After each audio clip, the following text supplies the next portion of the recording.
There are some massive updates we are going to see on iPhone 15 Pro Max, but is it really worth it going from iPhone 14 Pro Max? There are a couple of reasons to update, but you shouldn't make a mistake while updating from iPhone 14 Pro Max to iPhone 15 Pro Max. The most noticeable difference you can see coming from iPhone 14 Pro Max to 15 Pro Max is the display. The dynamic island will remain the same, but iPhone 15 Pro Max bezels would be smaller, around 1.55mm, slimmest bezels on iPhone, compared to 2.2mm on iPhone 14 Pro Max. Also, iPhone 14 Pro Max is here with the 2000 nits of peak brightness, but iPhone 15 Pro Max will going to feature a new 2500 nits of peak brightness with the new M13 displays. For smaller bezels, you should go for iPhone 15 Pro Max, but there is not much of a big difference. Although, if you like zoomed in shots on iPhone, then you would love to test things out on iPhone 15 Pro Max. All other cameras are same as iPhone 14 Pro Max, but there is one major change, a new periscope lens. On iPhone 14 Pro Max, we saw a 3x telephoto sensor,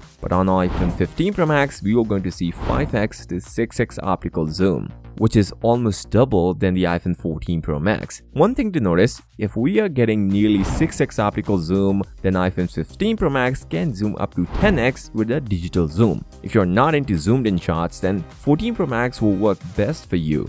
The battery life is something you need to look at. Some says it is way bigger than the iPhone 14 Pro Max, but it is not. iPhone 15 Pro Max will going to come with 4422 mAh battery compared to 4323 mAh, slightly bigger than 14 Pro Max, and there will be a difference in battery life due to a new power efficient processor. So if you need a better battery life, it is 100% sure iPhone 15 Pro Max will last longer than the 14 Pro Max. Also, it will charge faster. iPhone 15 Pro Max will going to come with a faster charging speed at 35 watt, which is more than 27 watt on iPhone 14 Pro Max, or it is not even rated officially.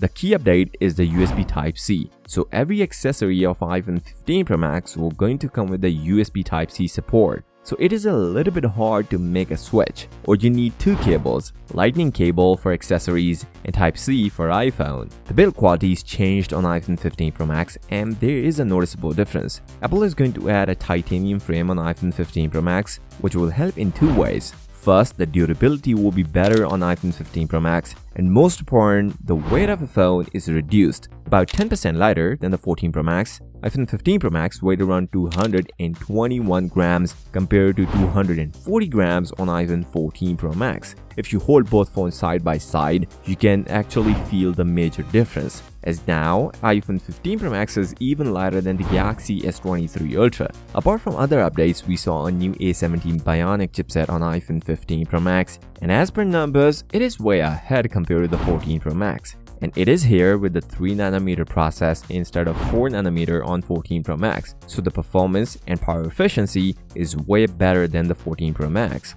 This is very important, the price of both devices. 15 Pro Max will going to see a price hike. Some says it will be $100 price hike, and others says it will even go up to $200. So the new price will be $1199 or $1299, $100 or even $200 more than the 14 Pro Max. So you should choose wisely. Do you really need to update from 14 Pro Max to 15 Pro Max? And is there any potential difference? If you guys want to see how iPhone 14 Pro Max performs against the Galaxy S23 Ultra, then you should watch this video, and I hope you guys are subscribed. I will catch you in the next one. Peace out.